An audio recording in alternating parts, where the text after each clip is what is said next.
अस्सलामु अलैकुम वरहमतुल्लाहि वबरकातुहू। जी स्टूडेंट्स, आज हम मतालिया सीरत की ज़रूरत और अहमियत के 3-4 टॉपिक्स में से जो अहम तरीन चीज़ें हैं उनका मतालिया करने जा रहे हैं।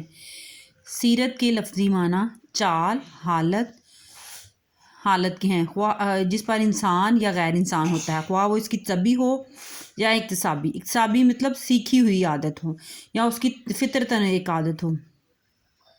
आप सल्लल्लाहु अलैहि वसल्लम की सीरत कुरान की अमली तफसीर है या कुरान पाक को समझने के लिए आप सल्लल्लाहु अलैहि वसल्लम की सीरत की ज़रूरत है। इस सिलसिले में कुछ इरशादात हैं जो लाजमी तौर पर याद करने हैं। नबी पाक सल्लल्लाहु अलैहि वसल्लम की ज़िंदगी कुरान के अहकाम का अमली नमूना है। कुरान पाक में इरशाद होता है वाक़िमुस्सलाता, नमाज कायम करो।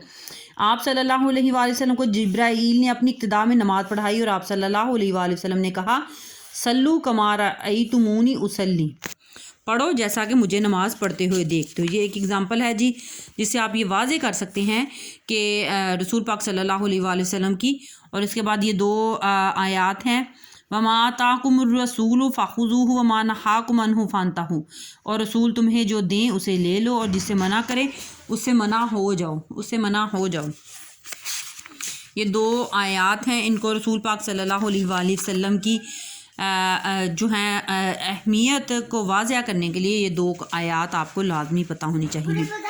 इसके बाद हिजरत मदीना सफ़र 13 नबवी। हिजरत मदीना कब हुई जी? सफ़र 13 नबवी।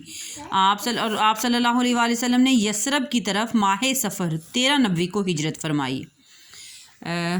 इसके बाद जी हिजरत हबशा का कामयाब तजर्बा। हिजरत मदीना आपने क्यों करवाई? क्योंकि हिजरत मदीना आप सल्लल्लाहु अलैहि वसल्लम ने क्यों करवाई? क्योंकि हिजरत हबशा का कामयाब तजर्बा हो चुका था। मुसलमानों को कुरैश की अज़ियतों से बचाने के लिए हुज़ूर सल्लल्लाहु अलैहि वसल्लम ने मुसलमानों को नजाशी के शहर हबशा में हिजरत की तरफ इजाज़त दी थी। नजाशी के शहर हबशा में हिजरत की इजाज़त दी थी और ख़ुद नजाशी तक दीन की दावत पहुँच गई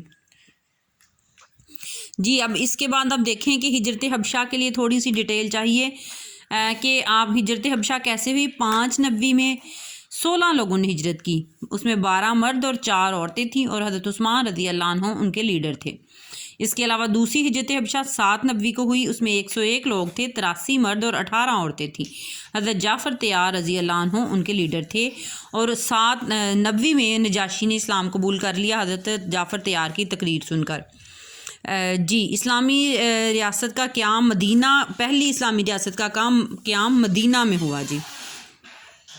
क्यों हुआ, किस लिए मदीना को आप सल्लल्लाहु अलैहि वसल्लम ने चूज़ किया?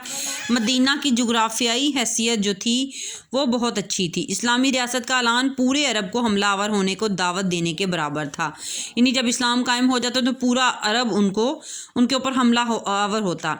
लिहाजा दिफाई इतबार से इस्लामी रियासत के लिए ऐसी जगह होनी चाहिए थी जो निस्बतन महफूज हो। इस इतबार से मदीना बेहतरीन मकाम हो सकता था मदीना के दो अतराफ़ में। अब जी मदीना की जुग्राफियाई हैसियत कैसी थी ये पूछ सकता है कोई आपसे, तो आप कहेंगे कि मदीना के दो अतराफ़ में पहाड़ हैं और एक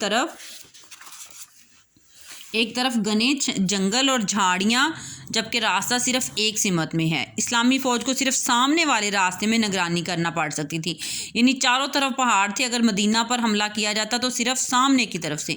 मदीना की दिफाई हैसियत ने मुसलमानों को बाद में बहुत फ़ायदा दिया। जब तमाम अरब ने मिलकर मदीना पर हमला किया तो मुसलमानों ने सामने वाले रास्ते पर खंदक खोदकर दुश्मन को बाहर ही रोक दिया।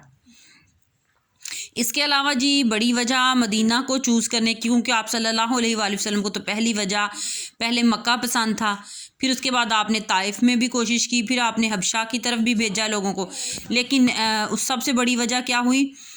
उसकी वजह ये हुई कि अहले यसरब का इसरार, यानी मदीना के जो लोग थे उन्होंने ख़ुद हज़ूर पाक सल्लल्लाहु अलैहि वसल्लम को इसरार के साथ बुलाया था।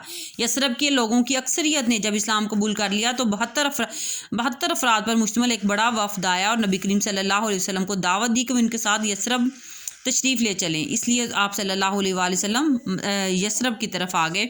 अब जी यसरब की हिजरत की डिटेल जो है यूँ है कि ये पहले मदीना के लोग जो आए थे आप सल्लल्लाहु अलैहि वसल्लम के اوپر بیعت کرنے آئے تھے تو یہ 11 نبوی میں 6 لوگ آئے تھے.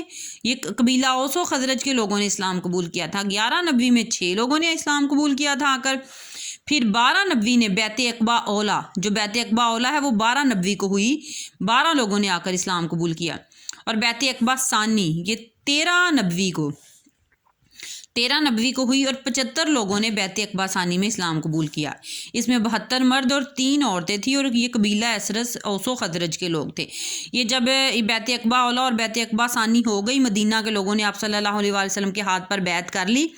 تو پھر اس کے بعد حضور پاک صلی اللہ علیہ وآلہ وسلم نے جب اللہ تعالیٰ نے آپ کو حکم دیا کہ جی آپ ہجرت کر جائیں، پھر آپ صلی اللہ علیہ وآلہ وسلم نے مدینہ کی طرف ہجرت کی. اب اس کی جی دیکھ لیں، مسلمان آہستہ آہستہ خفیہ طور پر مکہ چھوڑ کر مدینہ چلے گئے تو قریش کو خطرہ لاحق ہوا کہ مسلمان اگر بچ کر مدینہ چلے گئے اور وہاں اپنی حکومت قائم کر لی تو یہ لوگ مستقبل میں ہمارے لیے خطرہ بن سکتے ہیں. لہٰذا تمام قریش کہاں جمع ہوئے؟ دارالندوہ میں جمع ہوئے اور آنے والے خطرہ کو سامنے رکھتے ہوئے منصوبہ بندی کرنے لگے. مختلف لوگوں نے تجاویز دیں لیکن کس تجویز پر اتفاق ہوا؟ ابو جہل کی اس تجویز پر اتفاق ہوا کہ تمام قبائل قریش سے افراد جمع ہوں اور حضور صلی اللہ علیہ وآلہ وسلم کو نعوذ باللہ قتل کر دیا جائے. اس طرح مسلمان اپنے ارادوں میں کامیاب نہ ہو سکیں گے اور تمام قبائل سے انتقام لینا بھی مسلمانوں کے لیے مشکل ہوگا. یہ سازش بذریعہ وحی حضور صلی اللہ علیہ وآلہ وسلم کو بتا دی گئی. لہذا آپ نے حضرت ابو بکر کو مدینہ کی طرف ہجرت کرنے کے پروگرام سے آگاہ کر دیا. یعنی اللہ تعالیٰ نے حضرت جبرائیل نے کہا کہ اب آپ ہجرت کر جائیں. اب ہجرت مدینہ کے واقعات یہاں پہ 26 صفر 14 نبوی کو دارالندوہ میں صبح کے وقت قریش نے جمع ہو کر اسی رات کو حضور صلی اللہ علیہ وسلم کے قتل کی سازش پر اتفاق کیا.